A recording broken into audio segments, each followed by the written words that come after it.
వందే మాతరం గేయం రచించి 150 సంవత్సరాలు పూర్తయిన సందర్భంగా సెంట్రల్ బ్యూరో ఆఫ్ కమ్యూనికేషన్లు పలు కార్యక్రమాలు నిర్వహించి వందే మాతర గేయ విశిష్టతను, చారిత్రాత్మక నేపథ్యాన్ని తెలియజేస్తుంది.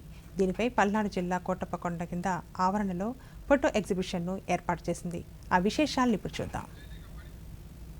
వందే మాతరం భారత స్వాతంత్ర ఉద్యమ సమయంలో ప్రజల్లో జాతీయ స్ఫూర్తిని రగిలించిన మహోన్నత గేయం.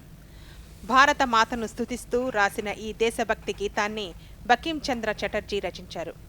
1875లో రచించిన ఈ గేయం 150 సంవత్సరాలు పూర్తి చేసుకున్న సందర్భంగా దేశం యావత్తు ఉత్సవాలు నిర్వహిస్తోంది.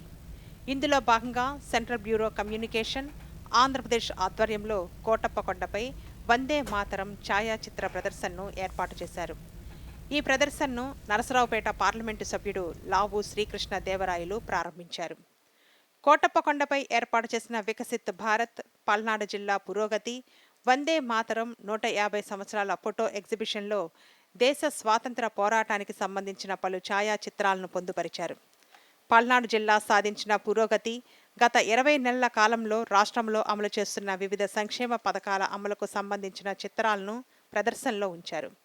దీనితో పాటు త్రివర్ణ పతాకం, వందే మాతర గీతానికి సంబంధించిన నేపథ్యాన్ని వివరించేలా చిత్రాలను ఏర్పాటు చేయడంతో పర్యాటకులను విశేషంగా ఆకట్టుకుంటోంది. చరిత్రకు సంబంధించిన సమాచార ప్రదర్శనలను ఎంపీ శ్రీకృష్ణ దేవరాయలు పరిశీలించారు. విద్యార్థులు పెద్ద సంఖ్యలో ఈ ప్రదర్శనకు వస్తున్నారు. అలాగే శ్రీ షిరిడి సాయిబాబా తోలుబొమ్మల ప్రదర్శన వినోదాత్మకంగా ఉందని సందర్శకులు చెబుతున్నారు.